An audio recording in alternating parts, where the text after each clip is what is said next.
നമ്മൾ പ്രധാനമായും ചിന്തിച്ചുകൊണ്ടിരുന്ന ക്രൂശിന്റെ വചനം എന്ന ഭാഗമാണല്ലോ. അതില് കഴിഞ്ഞ ദിവസങ്ങളിൽ ക്രൂശിന്റെ വചനത്തെ കുറിച്ച് പല കാര്യങ്ങളും നമ്മൾ ചിന്തിച്ചു. പ്രത്യേകിച്ച് കഴിഞ്ഞ വർഷത്തെക്കാട്ടിലും ഈ പ്രാവശ്യം നമ്മൾ പ്രധാനമായിട്ടും ചിന്തിക്കാനായിട്ട് പോകുന്നത് 1 കൊരിന്ത്യർ അതിന്റെ 23 വാക്യത്തിൽ ഇങ്ങനെ കാണുന്നു: ഞങ്ങളോ ക്രൂശിക്കപ്പെട്ട ക്രിസ്തുവിനെ പ്രസംഗിക്കുന്നു എന്ന്. ഇപ്പൊ നമ്മൾ ചിന്തിക്കേണ്ട ഒരു കാര്യം, പൗലോസ് ഒരു അപ്പോസ്തലനായിരുന്നു. ഇന്ന് നമ്മള് സ്വതന്ത്ര സഭകളിലേക്കൊക്കെ ചെല്ലുകയാണെങ്കിൽ നമുക്ക് കാണാൻ കഴിയുന്ന ഒരു കാഴ്ചയുണ്ട്. എന്താണ്? സ്വയമായിട്ട് തങ്ങൾ സ്വയം അപ്പോസ്തലന്മാരെ നമുക്ക് അവിടെ കാണാം. സ്വന്തമായി ഞങ്ങൾ അപ്പോസ്തലന്മാരെന്ന് പറഞ്ഞു നടക്കുന്ന അപ്പോസ്തലന്മാരെ നമുക്ക് കാണാനായിട്ട് സാധിക്കുന്നു. അപ്പോൾ അവര് പ്രത്യേകിച്ചും അവരുടെ ലക്ഷ്യം എന്താണ്? പണലാഭമാണ്, വയറ് നിറയ്ക്കുക എന്നുള്ള കാര്യമാണ് അവരെ സംബന്ധിച്ചിടത്തോളം പ്രധാനമായിട്ടും നമുക്ക് കാണുവാനായിട്ട് സാധിക്കുന്നു. കഴിഞ്ഞ ഇടങ്ങളിലൊക്കെ നമ്മൾ ചില സ്വതന്ത്ര സഭയിലെ അപ്പോസ്തലന്മാരും സ്വയം പേരെടുത്തവർ, കാരണം അവർക്ക് അവരുടേതായ ദശാംശവും ഓഹരിയും കിട്ടാതെ വരുമ്പോൾ ജനത്തെ ശപിക്കുന്ന കാഴ്ചയൊക്കെ കണ്ടു.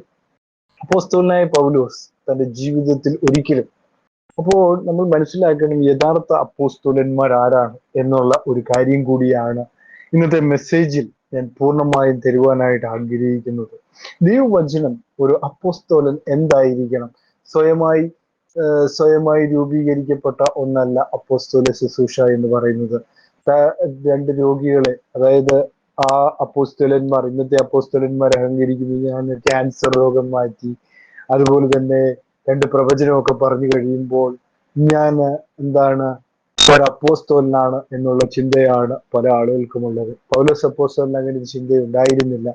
അദ്ദേഹം എല്ലാത്തിനെയും ചോദ്യം ചെയ്യുന്ന മനുഷ്യനായിരുന്നു. ഇവരൊക്കെ എന്താണ്? 2 രോഗസൗഖ്യം നടത്തി കഴിയുമ്പോൾ ആളെ കിട്ടും, കുറച്ച് കാശുണ്ടാക്കാം എന്നുള്ള ലക്ഷ്യം മാത്രമേ ഇവർക്കുള്ളൂ. ഇവരെ സംബന്ധിച്ചിടത്തോളം ഒരിക്കലും ഒരു അപ്പോസ്തലൻ എന്ന് പറയുന്ന ഒരു വ്യക്തി പറഞ്ഞത് ജനങ്ങളാണ് ഞങ്ങളുടെ സമ്പത്ത് എന്നാണ് അവർ പറഞ്ഞത്. അപ്പൊ സമ്പത്ത് എന്താണെന്നുള്ള കാര്യം നിങ്ങൾക്ക് ഉൾക്കൊള്ളിക്കാവുന്ന ഒരു കാര്യം തന്നെയാണ്.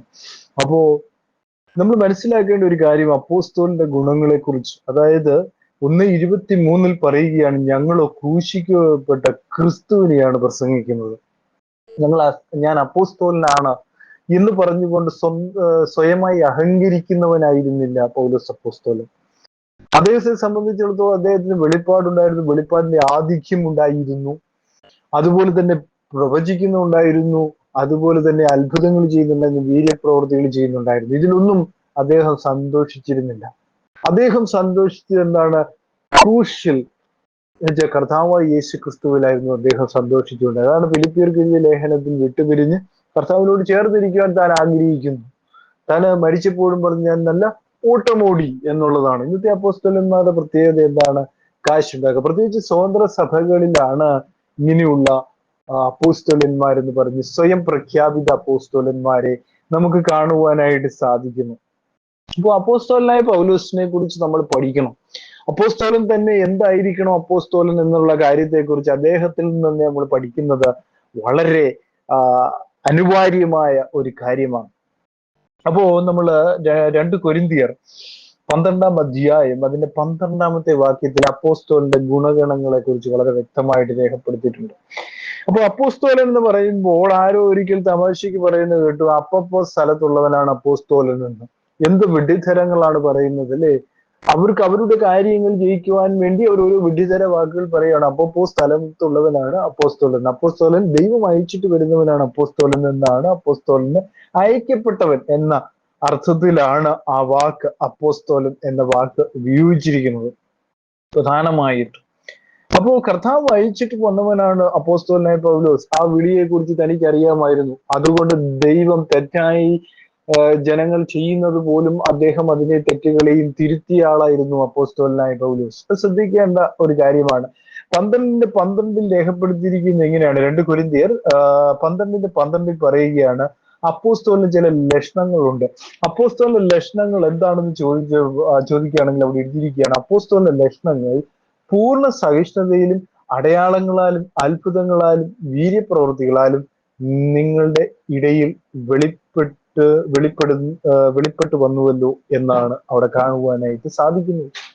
അപ്പൊ അപ്പോസ്തലന്റെ ലക്ഷണങ്ങളെ കുറിച്ച് അപ്പോസ്തലനായ പൗലോസ് രേഖപ്പെടുത്തിയിരിക്കുന്ന ഭാഗമാണ് നമ്മൾ വായിച്ചു.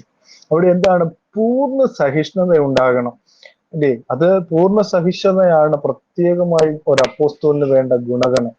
പിന്നീടാണ് രണ്ടാമത്തെ കാര്യമാണ് അത്ഭുതങ്ങൾ ഉണ്ടാകാം, അടയാളങ്ങൾ ഉണ്ടാകാം, വീര്യപ്രവൃത്തികൾ ഉണ്ടാകാം, നിങ്ങളുടെ ഇടയിൽ വെളിപ്പെട്ടു വന്നല്ലോ.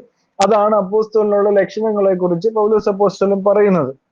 എങ്കിലും താൻ തന്നെ പറയുന്നു അല്ലേ, 11-ാമത്തെ വാക്യത്തിൽ അല്ലാണോ അദ്ദേഹം പറയുന്ന ഒരു കാര്യം, ഞാൻ മൂഢനായി പോയി, നിങ്ങളാണ് അതിലേക്ക് എന്നെ നയിച്ചത്. നിങ്ങൾ എന്നെ പ്രശംസിക്കേണ്ടതായിരുന്നു. കാരണം ഞാൻ നിസ്സാരനെങ്കിലും അതിശ്രേഷ്ഠതയുള്ള അപ്പോസ്തലന്മാരല്ല, ഒട്ടും കുറഞ്ഞവനല്ല.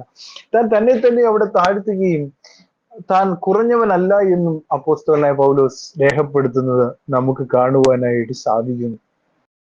അപ്പൊ പൗലോസ് അപ്പോസ്തലനെ സംബന്ധിച്ചിടത്തോളം എന്താണ്, അവന് ഒത്തിരി അധികം കഷ്ടങ്ങൾ സഹിച്ചിട്ടുണ്ട്. അപ്പോസ്തല വേല എന്ന് പറയുമ്പോൾ ഒരു എന്താ പറയാ സന്തോഷത്തിന്റെ വേലയായിട്ട് അവൻ ഒരിക്കലും ഒരിടത്തും പറഞ്ഞിട്ടില്ല.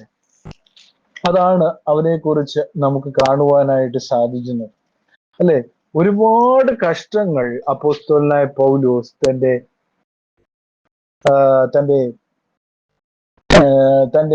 പരസ്യ ശുശ്രൂഷ വേളയില് താൻ അനുഭവിച്ച വേദനകളെ കുറിച്ച് താൻ പലപ്പോഴും തന്റെ ലേഖനങ്ങളിൽ താൻ കുറിച്ചു വെച്ചിട്ടുണ്ട് അല്ലെ. അപ്പോ അദ്ദേഹം പറഞ്ഞിരിക്കുന്ന കാര്യങ്ങളെ കുറിച്ച് നമ്മൾ ഒന്ന് ചിന്തിക്കുമ്പോൾ 21-ാമത്തെ വാക്യം വായിക്കുമ്പോൾ, അതായത് 2 കൊരിന്ത്യർ 11:21 എഴുതിയിരിക്കുകയാണ്, അതിൽ ഞങ്ങൾ ബലഹീനരായിരുന്നു എന്നും ഞാൻ മാനം കെട്ടു പറയുന്നു. എന്നാൽ ആരെങ്കിലും പ്രശംസിക്കാൻ ധൈര്യപ്പെടുന്ന കാര്യത്തിൽ ഞാൻ ബുദ്ധിഹീനനായി പറയുന്നു. ഞാനും ധൈര്യപ്പെടുന്നു. അവർ എബ്രായരോ, ഞാനും അത്രേ. അവർ ഇസ്രായേലിലോ, ഞാനും അത്രേ. അവർ അബ്രഹാമിന്റെ സന്തതിയോ, ഞാനും അത്രേ. അവർ ക്രിസ്തുവിന്റെ ശുശ്രൂഷക്കാരോ, ഞാൻ ബുദ്ധിപരമായി സംസാരിക്കുന്നു. ഞാൻ അധികം മികച്ചവൻ. ഞാൻ ഏറ്റവും അധികം അധ്വാനിച്ചു. അധികം പ്രാവശ്യം തടവിലായി. അനവധി പ്രാവശ്യം ക്രൂരമായി അടിയേറ്റു. ചിലപ്പോൾ പ്രാണഭയത്തിലായി. യഹൂദരാൽ ഞാൻ ഒന്ന് കുറയെ 40 അടി 5 പ്രാവശ്യം കൊണ്ടു. 3 പ്രാവശ്യം കോലിനാൽ അടി കൊണ്ടു. ഒരിക്കൽ കല്ലേറ് കൊണ്ടു. 3 പ്രാവശ്യം കപ്പൽ ഛേദത്തിലകപ്പെട്ടു. ഒരു രാപ്പകൽ കടലിൽ ഒഴുകി നടന്നു. ഞാൻ പലപ്പോഴും യാത്ര ചെയ്തു.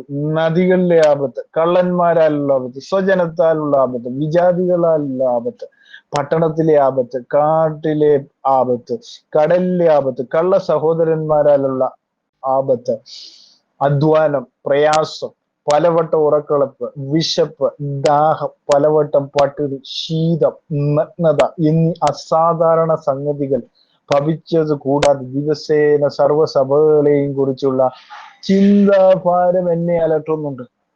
അപ്പൊ ഇന്നത്തെ പല പ്രവാചകന്മാരെന്ന് പറയുന്നത്, അല്ലെങ്കിൽ അപ്പോസ്തലന്മാർക്ക് ഇന്ന് എന്താണ്, അവർക്ക് കിട്ടുന്ന ഓഹരി കിട്ടുന്നില്ല, അല്ലെങ്കിൽ എന്താ പറയാ അവർക്ക് കിട്ടുന്ന ഓഫറിങ്സ് കിട്ടുന്നില്ലാത്തുള്ള വിഷമമാണ്. അപ്പോസ്തലന് അതായിരുന്നില്ല വിഷമം. അതായത് സഭയിൽ നിന്ന് അനേകർ വിട്ടുപോയാലുള്ള തന്റെ ദുഃഖം. കാരണം ഇത്രയധികം കർത്താവിലേക്ക് എല്ലാവരെയും വളർത്തി കൊണ്ടുവന്ന ശേഷം അവർ പുറകോട്ട് പിന്മാറിപ്പോകുമോ എന്നൊരു വിഷമം അപ്പോസ്തലനായ പൗലോസിനെ എന്ത് ചെയ്തിരുന്നു, അവനെ ബാധിച്ചിരുന്നു എന്നുള്ളതാണ്. ഇന്നത്തെ അപ്പോസ്തലന്മാർക്ക് അതല്ല. അപ്പോസ്തലന്മാർക്ക് സ്വയം പ്രഖ്യാപിക്കപ്പെട്ടവർക്ക് അങ്ങനെ ഒരു ചിന്ത ഉണ്ടാകുന്നില്ല എന്നുള്ളതാണ് നമ്മൾ മനസ്സിലാക്കേണ്ട പ്രധാനമായ കാര്യമെന്ന് പറയുന്നത് അല്ലെ. അപ്പോൾ പറയുകയാണ്, അവൻ ഇതെല്ലാം സഹിച്ച് എന്തിനു വേണ്ടിയാണ്? കർത്താവിൽ അവൻ വളരുകയായിരുന്നു. ഇതൊന്നും ഈ പ്രയാസങ്ങളിലൂടെയും കഷ്ടങ്ങളിലൂടെയും കടന്നു പോകാതെ ക്രിസ്തുവേശുവിൽ, അല്ലെങ്കിൽ ക്രിസ്തുവാകുന്ന തലയോളം വളരുന്നവനാണ് അപ്പോസ്തലൻ. അത് വളരെ വ്യക്തമായിട്ട് നമ്മൾ മനസ്സിലാക്കേണ്ട ഒരു പോയിന്റ് തന്നെയാണ്. അതുപോലെ തന്നെ നമ്മൾ മനസ്സിലാക്കേണ്ട ഒരു കാര്യം, അപ്പോസ്തലനായ പൗലോസ് ആരായിരുന്നു എന്ന് നമ്മൾ മനസ്സിലാക്കുമ്പോൾ, അപ്പോസ്തലനായ പൗലോസ്, കാരണം അപ്പോസ്തലനായ പൗലോസിനെ കുറിച്ച് നമ്മൾ ചിന്തിക്കുമ്പോൾ തന്നെ നമ്മൾ മനസ്സിലാക്കേണ്ട ഒരു കാര്യം എന്ന് പറയുന്നത് അവൻ എന്താണ് പലപ്പോഴും ക്രിസ്ത്യാനികളെ ഉപദ്രവിക്കുന്നതിൽ മുൻപന്തിയിൽ നിന്ന ഒരു മനുഷ്യനായിരുന്നു, അല്ലെ? ഒരു സൈന്യാധിപനായിരുന്നു. അതുപോലെ തന്നെ പത്രം മേടിച്ചുകൊണ്ട്, മഹാപുരോഹിതന്റെ പത്രം മേടിച്ചുകൊണ്ട് യേശു ക്രിസ്തുവിന്റെ നാമത്തിൽ പ്രസംഗിക്കുന്നവരെയും ആ നാമത്തിൽ ഉപദേശിക്കുന്നവരെയും കൊല്ലുവാൻ വേണ്ടി പത്രം മേടിച്ചുകൊണ്ട് നടന്ന മനുഷ്യനെ ഒരു ദിവസം കർത്താവായ യേശു ക്രിസ്തു പിടികൂടി. ആ പിടികൂടിയതിന്റെ ഫലമായിട്ട് അവൻ എന്താണ്, ഒരു ദിവസം കാഴ്ച നഷ്ടപ്പെട്ടു. പിന്നീട് അവൻ കർത്താവിന് വേണ്ടി പ്രസംഗിക്കുന്നവനായി തീർന്നു എന്നാണ് അപ്പോസ്തലനായ പൗലോസിനെ കുറിച്ച് ചരിത്രരേഖകളിൽ നമുക്ക് കാണുവാനായിട്ട് സാധിക്കുന്നു, അല്ലെ? നമ്മളത് വായിക്കുമ്പോൾ കാണാൻ കഴിയുന്നുണ്ട്. 9-ാം അധ്യായം, അപ്പോസ്തല പ്രവൃത്തികൾ 9-ാം അധ്യായം 20-ാമത്തെ വാക്യത്തിൽ യേശു തന്നെ ദൈവപുത്രൻ എന്ന പള്ളികളിൽ അവൻ പ്രസംഗിച്ചു എന്ന് അവിടെ കാണുവാനായിട്ട് സാധിക്കുന്നു. അപ്പൊ പ്രസംഗിച്ചു ആരെ കുറിച്ച്? യേശു കർത്താവിനെ കുറിച്ച് പ്രസംഗിക്കുന്നവനായിരുന്നു. വളരെ വ്യക്തമായിട്ട് അവിടെ മനസ്സിലാക്കുവാനായിട്ട് സാധിക്കുന്നു എന്നുള്ളതാണ്. അതുപോലെ തന്നെ അപ്പോസ്തലനായ പൗലോസിന് ഏകദൈവ വിശ്വാസമേ ഉണ്ടായിരുന്നുള്ളൂ. ഇന്നത്തെ സ്വതന്ത്ര സഭ എന്ന് പറയുന്ന സ്വയമായി അപ്പോസ്തലന്മാരെന്ന് പറഞ്ഞു നടക്കുന്നവർക്ക് എത്ര ദൈവമുണ്ട് എന്നുള്ള കാര്യത്തെക്കുറിച്ച് നമ്മൾ ചിന്തിക്കേണ്ട ഒരു വസ്തുത തന്നെയാണ്. കൊരിന്ത്യർക്ക് എഴുതിയ ലേഖനം 8-ാം അധ്യായം നമ്മൾ വായിക്കുമ്പോൾ അപ്പോസ്തലനായ പൗലോസ് പറയുന്ന ഒരു കാര്യമുണ്ട്. 8-ാം അധ്യായത്തിൽ 8-ാം അധ്യായത്തില് 8-ാം അധ്യായം 8-ാം അധ്യായം അതിന്റെ 5-ാം വാക്യത്തിൽ എഴുതിയിരിക്കുകയാണ്, പല ദേവന്മാരും പല കർത്താക്കന്മാരും ഉണ്ടെന്ന് പറയുന്നുവല്ലോ, എന്നാൽ ആകാശവും ഭൂമിയിലോ ദേവന്മാരെന്ന് പേരുള്ളവർ ഉണ്ടെന്ന് വരികിലോ, പിതാവായ ഏക ദൈവമേ നമുക്കുള്ളൂ. അത് ശ്രദ്ധിക്കേണ്ട ഒരു കാര്യമാണ്. ഇന്ന് സ്വതന്ത്ര സഭകളല്ല, മുഴുവൻ കാത്തോലിക് മുതൽ പെന്തിക്കോസ് വരെയുള്ള എല്ലാ സഭകളും ട്രിനിറ്റിയിലാണ് വിശ്വസിക്കുന്നത്. 3 ദൈവങ്ങൾ അല്ലെങ്കിൽ 3 വ്യക്തികൾ കൂടുന്ന ദൈവത്തിലാണ് അവർ വിശ്വസിക്കുന്നത്. അപ്പോസ്തലനായ പൗലോസ് വിശ്വസിച്ചിരുന്നത് ഏക ദൈവത്തിലായിരുന്നു.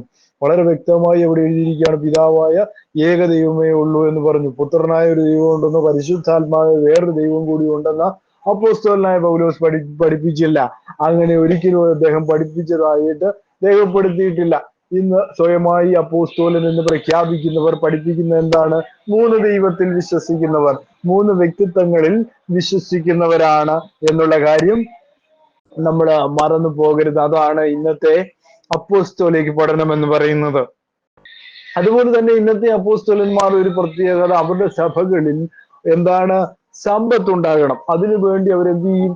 അത് കിട്ടിയില്ലെങ്കിൽ അവരെ ശപിക്കുവാനും മടിക്കത്തില്ലാത്ത അപ്പോസ്തലന്മാരെന്ന് സ്വയം പ്രഖ്യാപിക്കുന്നവർ ചെയ്യുന്നത്. ഇവര് ഈ കൂട്ടരെ നമ്മൾ ഈ കാലങ്ങളിൽ തിരിച്ചറിയേണ്ടത് വളരെ ആവശ്യകത നിറഞ്ഞ ഒന്നാണ് എന്ന് ഞാൻ ഇവിടെ ഓർപ്പിച്ചു കൊള്ളട്ടെ. അപ്പോ നമ്മൾ ഒരു കാര്യം മനസ്സിലാക്കണം, പലപ്പോഴും ഇവരെന്ത് ചെയ്യും? പാവപ്പെട്ട ജനങ്ങളുടെ പൈസ എല്ലാം എന്ത് ചെയ്യുന്നു? ഓഫറിംഗ് ആയി മേടിച്ച്, അല്ലെങ്കിൽ ടൈത്ത് കൊടുക്കണം, അല്ലെങ്കിൽ അത് കൊടുക്കണം, ഇത് കൊടുക്കണം, ഇങ്ങനെ പല കാര്യങ്ങളൊക്കെ പറഞ്ഞുകൊണ്ട് അവരെന്ത് ചെയ്യും? പല പ്രസംഗങ്ങളും നടത്തും. അപ്പോ 2 കൊരിന്ത്യർ അപ്പോസ്തലനായ പൗലോസ്, അതായത് സ്വയം പ്രഖ്യാപിത അപ്പോസ്തലനല്ല, അദ്ദേഹം ദൈവത്താൽ നിയോഗിക്കപ്പെട്ട അപ്പോസ്തലൻ, അതിനെക്കുറിച്ച് പറയുന്നത് എന്താണെന്ന് നമുക്ക് കാണാനായിട്ട് സാധിക്കുന്നു. 2 കൊരിന്ത്യർ 9-ാം അധ്യായം അതിന്റെ 7-ാമത്തെ വാക്യത്തിൽ എഴുതിയിരിക്കുകയാണ്, അവനവൻ ഹൃദയത്തിൽ നിശ്ചയിച്ചതുപോലെ കൊടുക്കട്ടെ, സങ്കടത്തോടും അരുത്, നിർബന്ധത്താലും അരുത്, സന്തോഷത്തോടെ കൊടുക്കുന്നവനെ ദൈവം സ്നേഹിക്കുന്നു. അപ്പോ അവിടെ നമ്മൾ മനസ്സിലാക്കേണ്ട ഒരു കാര്യം, ടൈത്ത് വേണം, അത് വേണം, ഇത് വേണമെന്ന് പറയുകയും പ്രസംഗിക്കുകയും ചെയ്യുന്ന ഇപ്പോഴത്തെ അപ്പോസ്തലന്മാർ എന്ന് പറയുന്ന സ്വയം പ്രഖ്യാപിതർ പറയുകയാണ്, അവരതിനെ നിർബന്ധിച്ച് മേടിക്കണം, നിർബന്ധിച്ച് അവരിൽ നിന്ന്. കാരണം ആ ഒരു ഓഫറിങ് അവിടെ കൊണ്ടുവരണമെങ്കിൽ ആ പാവപ്പെട്ടവൻ എത്രമാത്രം അധ്വാനിച്ച് അതിന്റെ ഓഹരി ആയിരിക്കും അവനവിടെ കൊണ്ടു കൊടുക്കുക. അതാണ് ഈ പാസ്റ്റർക്കോ അല്ലെങ്കിൽ ഈ ദൈവദാസൻ എന്ന് പറയുന്ന, അല്ലെങ്കിൽ ഈ അപ്പോസ്തലൻ എന്ന് പറയുന്ന ആൾക്ക് വേണ്ടത്. അപ്പൊ നമ്മൾ മനസ്സിലാക്കേണ്ട ഒരു കാര്യം, ഇതൊക്കെ ഈ മനുഷ്യനെ കളിപ്പിക്കുവാൻ വേണ്ടിയുള്ള അവരുടെ പൊറോട്ട് നാടകങ്ങൾ മാത്രമാണ് എന്നുള്ള കാര്യം നിങ്ങൾ എന്നെ കേൾക്കുന്ന സഹോദരങ്ങളെ മറന്നു പോകരുത്. അവിടെ എഴുതിയിരിക്കുകയാണ്, നിർബന്ധിക്കാൻ പാടില്ല, അവൻ ഹൃദയത്തിൽ നിശ്ചയിച്ചതുപോലെ കൊടുക്കട്ടെ, സങ്കടത്തോടെ അരുത്, നിർബന്ധത്താലും അരുത്. നിർബന്ധിക്കുവാൻ പാടില്ല. ഇവരുടെ ഈ പ്രസംഗങ്ങളെല്ലാം എന്താണ്? നിർബന്ധത്താലുള്ളതുമാണ്. അതുപോലെ തന്നെ സന്തോഷത്തോടെ കൊടുക്കണം. സന്തോഷത്തോടെ കൊടുക്കുന്നവനെ എന്ത് ചെയ്യും? ദൈവം സ്നേഹിക്കുമെന്ന് വളരെ വ്യക്തമായി എഴുതിയിരിക്കുന്നു. അതിന്റെ 6-ാമത്തെ വാക്യത്തിൽ, എന്നാൽ ലോപമായി വിധിക്കുന്നവൻ. അപ്പൊ എല്ലാവർക്കും ഈ വിശ്വാസമില്ല. 6-ാമത്തെ വാക്യത്തിൽ പറയുന്നു, 9-ാം അധ്യായം 6-ാം വാക്യത്തിൽ പറയുന്നു, എന്നാൽ ലോപമായി വിധിക്കുന്നവൻ ലോപമായി കൊയ്യും, ധാരാളമായി വിധിക്കുന്നവൻ ധാരാളമായി കൊയ്യും എന്ന് ഓർത്തുകൊള്ളുവിൻ. എല്ലാവർക്കും ആ വിശ്വാസമില്ല. ലോപമായി വിധിച്ച ഉടനെ ലോപമായി കൊയ്യുമെന്നുള്ള വിശ്വാസം എല്ലാവർക്കും ഇല്ല. അത് ആദ്യം മനസ്സിലാക്കേണ്ട ഒരു കാര്യം തന്നെയാണ്. അതുപോലെ തന്നെ വിശ്വാസ കാര്യങ്ങളിലാണെങ്കിൽ തന്നെയും അപ്പോസ്തലനായ പൗലോസിന് ഒരു കാഴ്ചപ്പാടുണ്ടായിരുന്നു. നമ്മൾ മനസ്സിലാക്കേണ്ട ഒരു കാര്യം എന്ന് പറയുന്നത്, അപ്പോസ്തല പ്രവൃത്തിയിലേക്ക് നമ്മൾ വരുമ്പോ, അപ്പോസ്തല പ്രവൃത്തികൾ 16-ാം അധ്യായത്തിലേക്ക് വരുമ്പോ, അവിടെ ഏതൻസില് അപ്പോസ്തലനായ പൗലോസ് അതിനെ കുറിച്ച് പറയുന്ന ഒരു കാഴ്ചയുണ്ട്. കാരണം വിഗ്രഹങ്ങളെ നമിക്കുന്നവരെ കുറിച്ച് ഇതൊക്കെ ശക്തമായ കർശനമായിട്ടാണ് അപ്പോസ്തലന്മാർ അന്ന് അവരോട് സംസാരിച്ചത്. അല്ലെ, ഏതൻസില് 17-ാം അധ്യായത്തിലാണെന്ന് തോന്നുന്നു. അവിടെ കാണുവാനായിട്ട് സാധിക്കുന്നു, പൗലോസ് അവിടെ വായിക്കുന്നത് ഇങ്ങനെയാണ്. അരബിയോപകുന്നിലെ പ്രസംഗം എന്ന് പറയുന്ന ഭാഗത്ത് 17-ാം അധ്യായം അതിന്റെ 22-ാമത്തെ വാക്യത്തിൽ പൗലോസ് അപ്പോസ്തലൻ അരബയോഗ മധ്യേ നിന്നുകൊണ്ട് പറഞ്ഞത്, ഏതൻസിലെ, അതായത് അഥേന പുരുഷന്മാരെ, നിങ്ങൾ എല്ലാറ്റിലും അതിഭക്തന്മാരെന്ന് ഞാൻ മനസ്സിലാക്കുന്നു. ഞാൻ ചുറ്റി നടന്ന് നിങ്ങളുടെ പൂജാസ്ഥാനങ്ങൾ നോക്കുമ്പോൾ അജ്ഞാത ദേവന് എന്ന് എഴുത്തുള്ള ഒരു ബലിപീഠം കണ്ടു. എന്നാൽ നിങ്ങൾ അറിയാതെ പൂജിക്കുന്നവനെ കുറിച്ച് തന്നെ ഞാൻ നിങ്ങളോട് അറിയിക്കുന്നു. ലോകവും അതിലുള്ളതൊക്കെയും ഉണ്ടാക്കിയ ദൈവം സ്വർഗത്തിനും ഭൂമിക്കും നാഥനാകൊണ്ട് കൈപ്പണിയായ ആലയങ്ങളിൽ വാസം ചെയ്യുന്നില്ല. ഇന്ന് ഈ സ്വയം പ്രഖ്യാപിത അപ്പോസ്തലന്മാർക്ക് ഈ പൗലോസ് അപ്പോസ്തലന്റെ 7 ഇരട്ടി സ്വഭാവമെങ്കിലും ഉണ്ടോ എന്നുള്ള കാര്യം നമ്മൾ ചിന്തിക്കേണ്ട ഒരു കാര്യമാണ്. അദ്ദേഹം പറഞ്ഞത് ശ്രദ്ധിക്കണം. എന്താണ് പറഞ്ഞത്? ലോകവും അതിലുള്ളതൊക്കെയും ഉണ്ടാക്കി ദൈവം സ്വർഗത്തിനും ഭൂമിക്കും നാഥനായതുകൊണ്ട് കൈപ്പണിയായ ആലയങ്ങളിൽ വാസം ചെയ്യുന്നില്ലെന്നും, താൻ എല്ലാവർക്കും ജീവനും ശ്വാസവും മറ്റും സകലവും കൊടുക്കുന്നവനാകിയാൽ വല്ലതിനും ആവശ്യമുള്ളവനെന്ന പോലെ മനുഷ്യ കൈകളിൽ നിന്നൊന്നും ആവശ്യപ്പെടുന്നില്ല. വളരെ ശ്രദ്ധിക്കേണ്ട ഒരു കാര്യമാണ്. പ്രതിമ ഉണ്ടാക്കി ആരാധിക്കുന്ന ഒരു രീതി ഏതൻസിലെ ആൾക്കാർക്കുണ്ടായിരുന്നു, അഥേനയിലെ ആളുകൾക്കുണ്ടായിരുന്നു. അവരെ വാൺ ചെയ്യുന്ന അപ്പോസ്തലനെ അവിടെ കാണാൻ കഴിയുന്നു. അതൊരു അപ്പോസ്തലന്റെ ഒരു പ്രത്യേകതയാണ്, തെറ്റ് കണ്ടാൽ ചൂണ്ടിക്കാണിക്കുക എന്നുള്ളത്.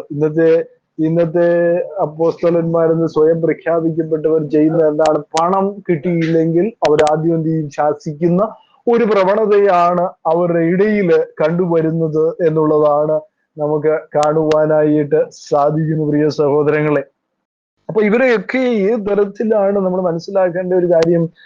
ഇവരൊക്കെയും വീര്യപ്രവർത്തികളിലാണ് വിശ്വസിക്കുന്നത്. അതുകൊണ്ടാണ് ഞാൻ ക്യാൻസർ മാറ്റിയുള്ളത് കൊണ്ട് ഞാൻ അപ്പോസ്തലനാണ്, അല്ലെങ്കിൽ 2 പ്രവചനം പറയുന്നത് കൊണ്ട് ഞാൻ അപ്പോസ്തലനാണ് എന്നുള്ള ചിന്താഗതി ഇവരുടെ ഇടകളിൽ വാടുകയാണ്.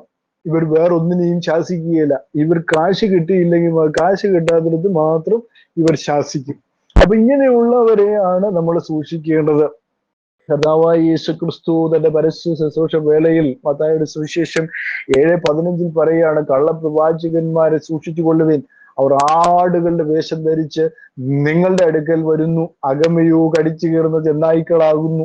അവരുടെ ഫലങ്ങളാൽ നിങ്ങൾ അവരെ അറിയും. മുൾപ്പടപ്പിൽ നിന്നും മുന്തിരിപ്പഴവും ഞെരിഞ്ഞിരികളിൽ നിന്ന് അത്തിപ്പഴവും ആരെങ്കിലും പറിക്കാറുണ്ടോ? അതുപോലെ നല്ല വൃക്ഷമൊക്കെയും നല്ല ഫലം കായ്ക്കുന്നു, ചീത്തയായ വൃക്ഷമോ ചീത്ത ഫലം കായ്ക്കുന്നു. നല്ല വൃക്ഷത്തിന് ചീത്ത ഫലവും ചീത്ത വൃക്ഷത്തിന് നല്ല ഫലവും കായ്ക്കുവാൻ കഴിയുകയില്ല. നല്ല ഫലം കായ്ക്കാത്ത വൃക്ഷമൊക്കെയും വെട്ടി തീയിലിടുന്നു. ആകയാൽ അവരുടെ ഫലങ്ങളാൽ നിങ്ങൾ അവരെ തിരിച്ചറിയും. അപ്പൊ കർത്താവ് യേശു ക്രിസ്തു തന്റെ പരസ്യ ശുശ്രൂഷ വേളയിൽ ഇങ്ങനെയുള്ളവരെ നോട്ട് ചെയ്തിട്ടുണ്ട്. അപ്പൊ ആ നോട്ട് ചെയ്ത കാര്യങ്ങൾ നമ്മൾ ശ്രദ്ധിക്കേണ്ട ഒരു കാര്യമാണ്. ഇവരുടെ അടുക്കൽ പോകുന്നവർ വളരെ സൂക്ഷിക്കേണ്ട ഒരു കാര്യം തന്നെയാണ്. കർത്താവായ യേശു ക്രിസ്തു നമ്മളെ ഓർപ്പിക്കുകയാണ് അവരുടെ ഫലങ്ങളിൽ നിന്നും അവരെ തിരിച്ചറിയാമെന്നുള്ള കാര്യം. അതിന്റെ 21 വാക്യത്തിൽ എഴുതിയിരിക്കുകയാണ്, എന്നോട് കർത്താവേ കർത്താവേ എന്ന് പറയുന്നവൻ ഏവനുമല്ല, പ്രത്യുത സ്വർഗസ്ഥനായ എന്റെ പിതാവിന്റെ ഇഷ്ടം ചെയ്യുന്നവൻ അത്രേ സ്വർഗരാജ്യത്തിൽ പ്രവേശിക്കുന്നത്. കർത്താവേ കർത്താവേ, നിന്റെ നാമത്തിൽ ഞങ്ങൾ പ്രവചിക്കുകയും നിന്റെ നാമത്തിൽ ഭൂതങ്ങളെ പുറത്താക്കുകയും നിന്റെ നാമത്തിൽ വളരെ വീര്യപ്രവർത്തികൾ പ്രവർത്തിക്കുകയും ചെയ്തില്ലയോ എന്ന് പലരും അന്നാളിൽ എന്നോട് പറയും എന്ന് അവിടെ കർത്താവായ യേശു ക്രിസ്തു സൂചിപ്പിക്കുകയാണ്. ഇന്ന് ചെയ്യുന്ന ഒരു വലിയൊരു കാര്യം എന്താണ്? ഞാൻ ക്യാൻസർ സൗഖ്യമാക്കി, അതുകൊണ്ട് ഞാൻ അപ്പോസ്തലനാണ് എന്ന് പറയുന്ന ഒരു കൂട്ടം സ്വതന്ത്ര സഭകളുടെ കുറെ അപ്പോസ്തോലന്മാർ, സ്വയം പ്രഖ്യാപിത അപ്പോസ്തോലന്മാർ, അവർ പറയുന്നതും ഇതും തമ്മിൽ യാതൊരു വ്യത്യാസവുമില്ല. അത് തന്നെയാണ് ഇവിടെ പറഞ്ഞിരിക്കുന്നത്. നിന്റെ നാമത്തിൽ ഞങ്ങൾ പ്രവചിക്കുകയും നിന്റെ നാമത്തിൽ ഭൂതങ്ങളെ പുറത്താക്കുകയും നിന്റെ നാമത്തിൽ വളരെ വീര്യപ്രവൃത്തികൾ ചെയ്തില്ലയോ എന്ന് പലരും അന്നാളിൽ എന്നോട് പറയും എന്ന് വളരെ വ്യക്തമായി അവിടെ രേഖപ്പെടുത്തി വച്ചിരിക്കുന്നു. അപ്പോ കർത്താവായ യേശു ക്രിസ്തു പറയുന്ന മറുപടി ശ്രദ്ധിക്കണം. അന്ന് ഞാൻ പരസ്യമായി അവരോട് പ്രഖ്യാപിക്കും, ഞാൻ ഒരു നാളും നിങ്ങളെ അറിഞ്ഞിരുന്നില്ല, അധർമ്മം പ്രവർത്തിക്കുന്നവരെ എന്നെ വിട്ട് പോകുവീൻ എന്ന് പറയുമെന്ന് വളരെ വ്യക്തമായി അവിടെ രേഖപ്പെടുത്തിയിരിക്കുന്നു. അപ്പൊ ഈ കാലങ്ങളിൽ ക്രൂശിന്റെ വചനം ശക്തമായി ഇടപെടാത്ത ഒരു അപ്പോസ്തോലനും എന്താണ് ദൈവത്തിൽ നിന്നുള്ളതല്ല എന്നുള്ള കാര്യം വളരെ വ്യക്തമായി നമ്മൾ അവിടെ വായിക്കുന്നു. അതാണ് നമ്മൾ വായിച്ചത്. ഒന്ന് കൊരിന്ത്യർ 1-ാം 23 വാക്യത്തിൽ എഴുതിയിരിക്കുകയാണ്, ഞങ്ങളോ ക്രൂശിക്കപ്പെട്ട ക്രിസ്തുവിനെ പ്രസംഗിക്കുന്നു. ആരെയാണ് പ്രസംഗിക്കുന്നത്? ക്രൂശിക്കപ്പെട്ട യേശു ക്രിസ്തുവിനെയാണ് ഞങ്ങൾ പ്രസംഗിക്കുന്നത്. പൗലോസ് അപ്പോസ്തലൻ എങ്ങനെയായിരുന്നു തന്റെ സുവിശേഷ വേല നടത്തിയിരുന്നത്? താൻ കൂടാരപ്പണി എടുത്തുകൊണ്ടാണ്. അദ്ദേഹം ജോലി എടുക്കുമായിരുന്നു, ജോലി ചെയ്തിട്ടായിരുന്നു തന്റെ സുവിശേഷ വേല ചെയ്തുകൊണ്ടിരുന്നത്. ഇന്നത്തെ പല അപ്പോസ്തലൻ എന്ന് പറയുന്ന ആൾക്കാരും ജനങ്ങളെ പറ്റിച്ച് ജീവിക്കുന്ന ഒരു കൂട്ടമായി മാറിയിരിക്കുന്നു എന്നുള്ള കാര്യം നമ്മൾ മറന്നു പോകരുത്. അവരെന്ത് ചെയ്യുന്നില്ല? അപ്പോസ്തലനെ പോലെ എന്ത് ചെയ്യുന്നില്ല? ഹാർഡ് വർക്കുകൾ ചെയ്യുന്നില്ല. കർത്താവിന് വേണ്ടി കർത്താവ് ഒരിക്കലും ആരെയും പണിയെടുക്കരുത് അല്ലെങ്കിൽ ജോലി ചെയ്യരുത് എന്ന് ഒരു അപ്പോസ്തലനോടും പറഞ്ഞിട്ടില്ല. അതുകൊണ്ട് തന്നെയാണ് അപ്പോസ്തലനായ പൗലോസ് നമുക്കൊരു മാതൃകയായിട്ട് നമ്മുടെ മുമ്പില് നിൽക്കുന്നത്. 1-ാം 31 വാക്യത്തിൽ 1 കൊരിന്ത്യർ 1:31 എഴുതിയിരിക്കണം, പ്രശംസിക്കുന്നവൻ കർത്താവിൽ പ്രശംസിക്കട്ടെ എന്ന് എഴുതിയിരിക്കുന്നത് പോലെ ആകേണ്ടതിന് തന്നെ ആ എഴുത്തിൽ തന്നെ അപ്പോസ്തലനായ പൗലോസ് അതനുസരിക്കുന്നവനായിരുന്നു. അവൻ പ്രശംസിക്കുന്നെങ്കിൽ അത് കർത്താവിൽ മാത്രമായിരുന്നു അവൻ പ്രശംസിച്ചിരുന്നത്.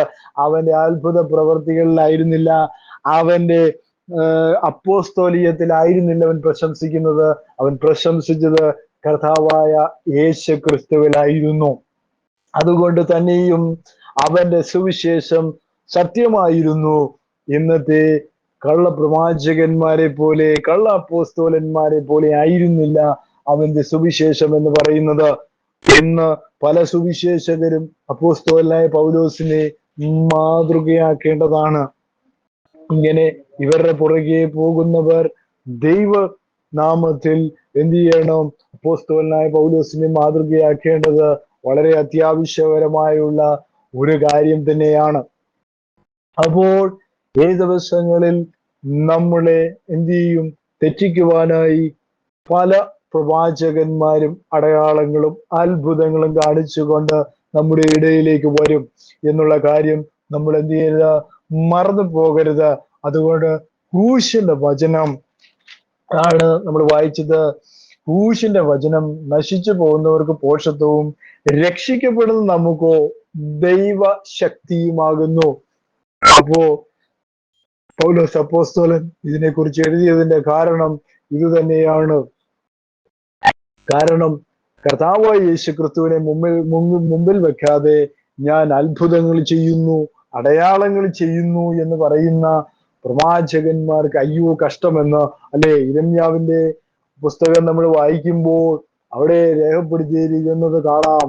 യിരെമ്യാവ് പറയുകയാണ്, ഇവരൊന്നും ദൈവം അയച്ചിട്ട് വന്ന പ്രവാചകന്മാർ അല്ല എന്ന് അവിടെ യിരെമ്യാവ് പറയുന്ന നമുക്ക് കേൾക്കാനായിട്ട് സാധിക്കുന്നു.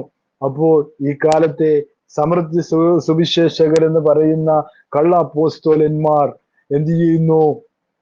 നമ്മുടെ ഈ നാളുകളിൽ നരകത്തിലേക്കുള്ള വഴികൾ ഉപദേശിക്കുന്നു എന്നുള്ളതാണ് നമുക്കിവിടെ കാണാനായിട്ട് സാധിക്കുന്നത്.